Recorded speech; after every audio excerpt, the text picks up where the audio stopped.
Добрый вечер. Время новостей на АТР. Вы смотрите «Заман». Верховная Рада Украины намерена признать геноцид крымско-татарского народа. Народный депутат от Народного фронта Николай Княжицкий зарегистрировал проект постановления о признании геноцида крымско-татарского народа. Документ пока без текста зарегистрирован на сайте парламента. Це постанова Верховної Ради про те, щоб визнати депортацію кримських татар геноцидом. Все.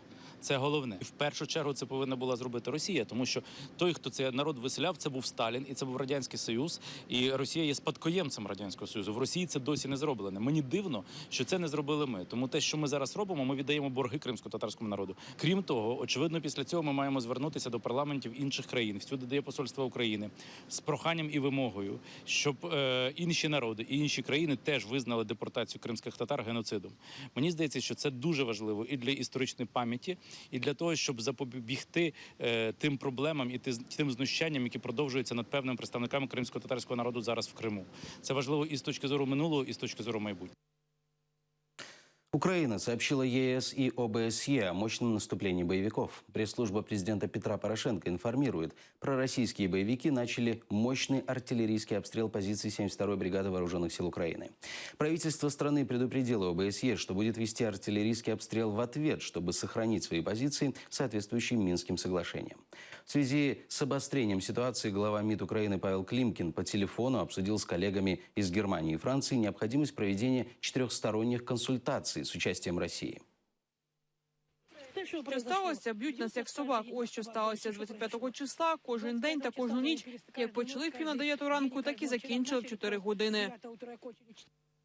Полковника СБУ задержали во время передачи данных боевикам ДНР. Полковника юстиции, заместителя начальника следственного отдела управления СБУ в Донецкой области, арестовали во время передачи им материалов с ограниченным доступом агенту террористов ДНР. При задержании сотрудник службы безопасности пытался бежать на территорию, временно неподконтрольную украинской власти. У задержанных изъяли $40 000 наличности.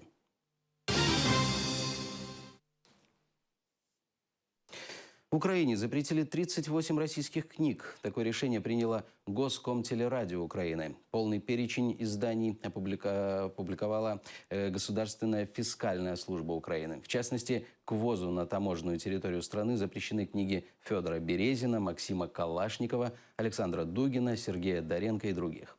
В основном эти авторы пишут о войне в Украине, ситуации на Донбассе и о положении России на международной арене. Украинцы пропускают, а россияне заворачивают назад. Проехать фуром в Крым через пункт пропуска Чонгар стало труднее. Основной поток грузовиков двинулся в другие пункты пропуска. Как попадают и что везут на полуостров, узнавали наши журналисты. Чонгар – один из 3 пунктов на границе с Крымом. Труднее всего его перейти с детьми. Людмила из Севастополя везла на полуостров внучку. Загранпаспорта у ребенка не было. При проверке документов в паспорте у женщины было $50. Пограничники расценили это как взятку. Ждемо співробітників МВС, вони приїдуть, далі дану громадянинку візьмуть з собою в гінічний райвідділ для складання протоколу. На дитину? Куди її? З дитиною. А тоді що? Це вже 9-й випадок. Самий крупний, який було запропоновано військовослужбовцям Державної прикордонної служби, це 25 000 рублів Російської Федерації. Взрослые пересекают границу беспрепятственно. В пункте пропуска, где проверяют документы, придется постоять несколько минут. Не задерживаются в очереди легковые автомобили. В Чонгаре практически нет фур. За целый день здесь было всего 5 грузовиков. Их не пропускает оккупированная сторона. Чи з документами щось помінялося, чи що? Обратку пускали, а туди ні. А нам пускають? Пускають. В отличие от пункта пропуска Чонгар, в пункте Каланчак фур в несколько раз больше. На оккупированную территорию везут продукты, овощи и фрукты. Що зараз везете? Вода, мінералка. Вода йде нормально. Анатолий – боец 79-й аэромобильной бригады, живет рядом с пропускным пунктом. Недавно приехал в отпуск с АТО. Не понимает, почему с украинской стороны на оккупированную территорию до сих пор пропускают грузовики с продуктами. Ми держимо Крим, так? Ну не так же ж. Хтось заробляє на цьому гроші і отримує відкати і тому подобне. Сахар їде, картошка. Ми кормимо, российскую армию. Пропускают фуры с продуктами и в пункте Чаплынка. На выезд на полуостров с украинской территории в очереди 2 десятка машин. Наталья Калинка, Эльдар Исматов, Заман, АТР. 28% украинцев готовы выйти на массовые протесты в связи с финансово-экономическим кризисом в стране. Таковы данные исследования Фонда демократические инициативы и социологической службы Центра Разумкова. Больше всего к активным протестам настроены жители Западной Украины. 33% готовы выйти на площадь. А на Донбассе таких только 7%. Ухудшение жизни почувствовали в целом почти 2/3 украинцев, а 16% вовсе ничего не почувствовали. Массовых выступлений, по прогнозам исследователей, пока не будет.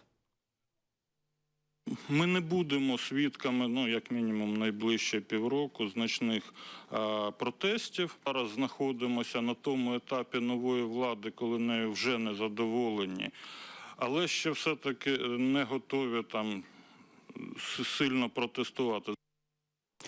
Наши корреспонденты поинтересовались мнением киевлян о вероятности участия в протестных акциях.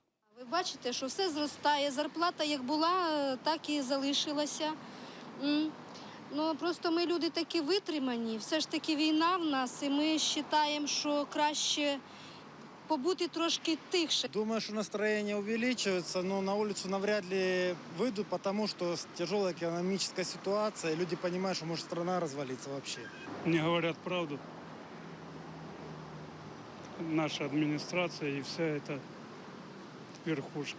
Зараз люди дуже стомились від війни, і тому дуже важко це все знову підняти.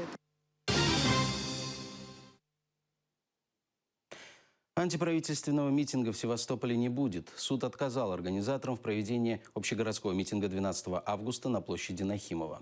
Севастопольцы активно собирают подписи для обращения к президенту Путину с просьбой повысить эффективность управления городом. Основным посылом митинга должно было стать привлечение внимания российской администрации города на бесконтрольную и хаотичную застройку побережья Севастополя, охранных зон и заповедников.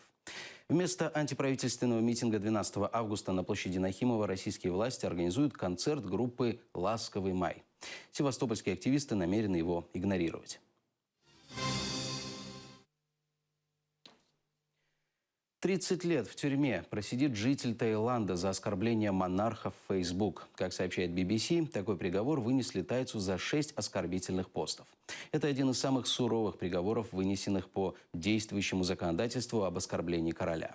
В Таиланде предусмотрено строгое наказание за распространение материалов, которые могут оскорбить королевскую семью.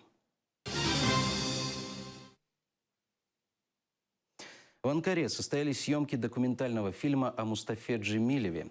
Во время второго Всемирного конгресса крымских татар в Анкаре съемочная группа встретилась с представителями крымско-татарской диаспоры и правозащитниками, которые лично знакомы с Мустафой Джемилевым. Съемки пройдут в Украине, России, Франции, Великобритании, Литве, Польше, США, Турции, Чехии и Японии. Фильм о Мустафе Джемилеве выйдет в апреле 2016 года. Над ним будет работать продюсер Тамила Ташева и журналист Вахтанг Кипяни.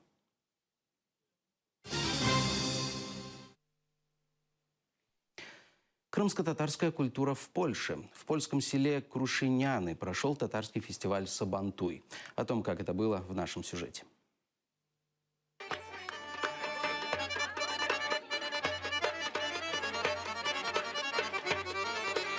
Керамист Рустем Скибин приехал в Польшу вместе со своим инструментом гончарным кругом. В рамках татарского фестиваля «Сабантуй» проводит мастер-класс. Участники вместе с ним изготавливают крымско-татарскую чашку «Бардак».